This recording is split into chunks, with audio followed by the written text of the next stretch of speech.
ကဲမစီဖာနေအားလုံးမင်္ဂလာပါကျွန်တော်တို့ဒါမစီတင်ကတော့ဒါကာဘောင်းဖလားမှာကွာတာဖိုင်နယ်ဆင်ကိုတက်ရောက်သွားပြီဖြစ်တယ်အဲ့တော့ကွာတာဖိုင်နယ်မှာကျွန်တော်တို့တွေ့ရမယ့်အသင်းကဘရက်ဖို့အသင်းနဲ့တွေ့ရမှာဖြစ်တယ်ဘရက်ဖို့အသင်းဆိုတာကတော့ဒါပရီးမီးယားလိဂ်မှာကျွန်တော်တို့တွေ့နေကြတဲ့အသင်းဒါပေမဲ့ခက်ခဲကောင်းခက်ခဲလိမ့်မယ်ဒါပေမဲ့အေးဆေးအနိုင်ယူလို့ရတဲ့အသင်းတွေကတစင်းဖြစ်တာမို့လို့ဒါအေးစစ်စစ်နဲ့ပဲကျွန်တော်တို့ဖိုင်နယ်ကိုတက်ရောက်အောင်မယ်လို့ပြောလို့ရပါတယ်အဲ့တော့နောက်တစ်ဖက်ချမ်းကျွန်တော်တွေ့ရမှာနယူကာဆယ်နဲ့ဖူကန်နဲ့တက်လာမဲ့ကောင်နဲ့တွေ့ရမှာဆိုတော့နယူကာဆယ်နဲ့ဖူကန်နဲ့ကဒါတေချာတဲ့ AC ပဲကျွန်တော်အဲ့နှစ်သင်းတော့ကျွန်တော်တို့နိုင်တယ်ဗျာအဲ့တော့ဟိုးပဲချမ်းမှာကြည့်ရမယ်ဆိုလို့ရှိရင်ဒါကျွန်တော်ကွာတာဘတ်နဲ့တက်လာတဲ့အသင်းတွေကြည့်ရမယ်ဆိုလို့ရှိရင်တစ်ဖက်ချမ်းကဒါအာဆင်နယ်နဲ့ပဲလိဟိုနောက်တစ်သင်းကဒါချက်စီနဲ့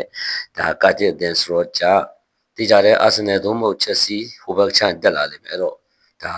ဖိုင်နယ်မှာတော့ကျွန်တော်အာဆင်နယ်သုံးဖို့ချက်စီတင်းတင်းနဲ့တွေ့ရအောင်တွေ့ရနိုင်တယ်ဒါမှမဟုတ်လေ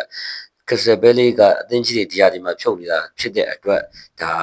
အာဆင်နယ်အသင်းကိုဖြုတ်ပြီးတော့ခရစ္စတယ်ဘဲလီတက်လာတယ်ပြောလို့တော့မရဘူးเนาะဒါခရစ္စတယ်ဘဲလီဖိုင်နယ်တက်ကောင်တက်လာနိုင်တယ်အဲ့တော့ဘာဖြစ်ဖြစ်ကျွန်တော်တို့ကကွာတာဖိုင်နယ်ကိုရောက်သွားပြီ